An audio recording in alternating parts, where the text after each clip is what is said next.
Well, guys, I reviewed the Star Wars trilogy. Now it's time to start reviewing the Star Wars trilogy. You don't have to go while you got ammo. Star Wars, the Menace. At least that's what it should be called. But anyway, The Phantom Menace was released in 1999. It was basically the most anticipated movie ever. As well as that, it was the most disappointing movie ever. I mean, I'll admit, the hype levels were pretty dumb. I mean, people were expecting it to be like the best movie ever, so of course it's not going to be, but it doesn't change the fact that it's a huge disappointment.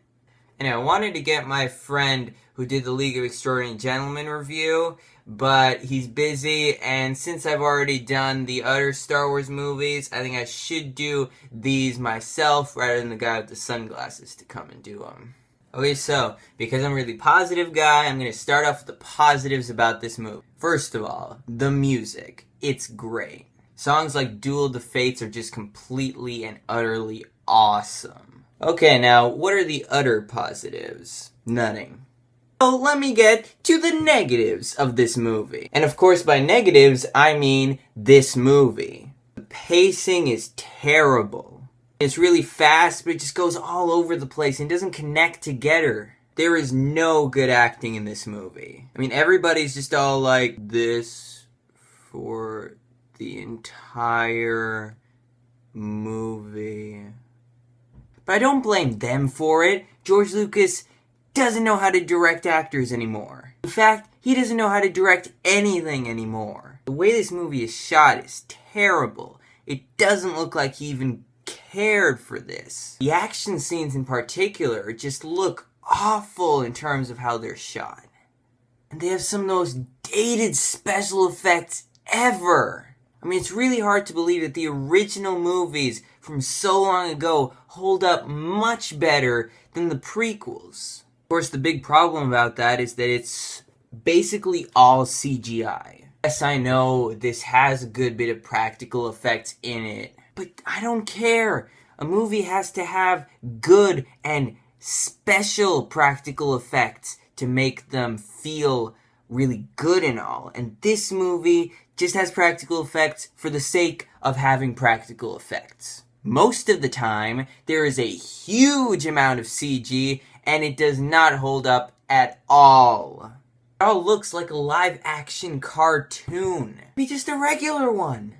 The action scenes have no emotion, and like I said, they're really poorly shot, in which case it's impossible to have fun with them. One of the biggest positives people have for this movie is Darth Maul. But if I'm being honest, he doesn't do anything in this movie. He's just kind of there to look cool, and then they kill him off.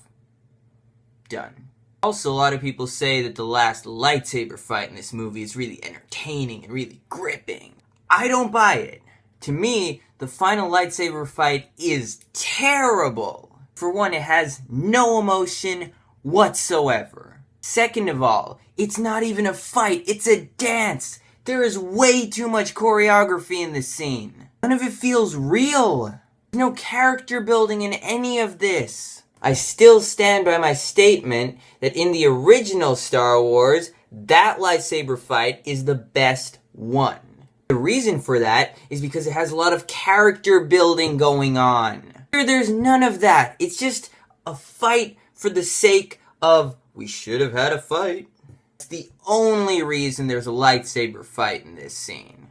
It does not need to be in the movie at all. In fact, there are like 4 different things going on in this ending. It is terrible. But now, let me get into the worst things about this movie.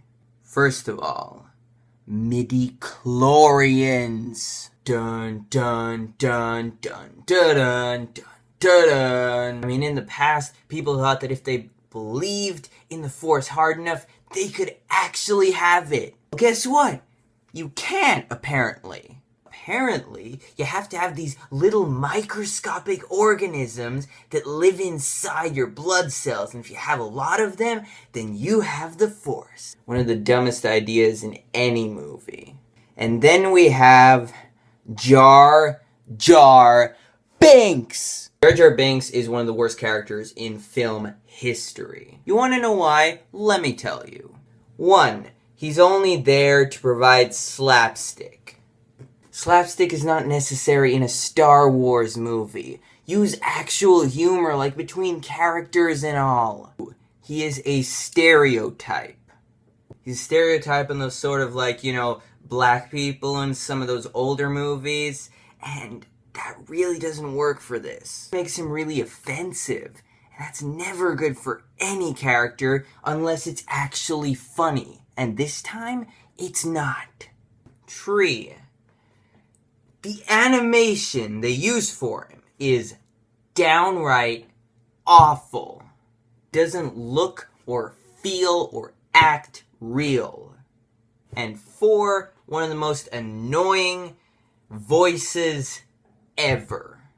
Misa nice, Misa friendly, Misa ruined Star Wars! I just hate him. I'm sorry, but I just get bored whenever I watch this movie. And I don't have any bit of fun, ever.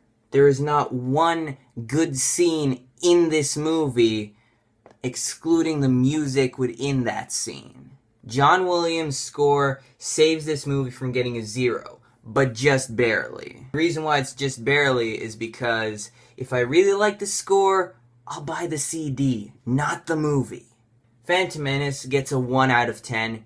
Don't bother with this crap. It's not Star Wars. It shouldn't be a movie. But I'm just glad I'm done watching it now, because trust me, it was difficult to watch this movie. However, I still have 2 other prequels to get to.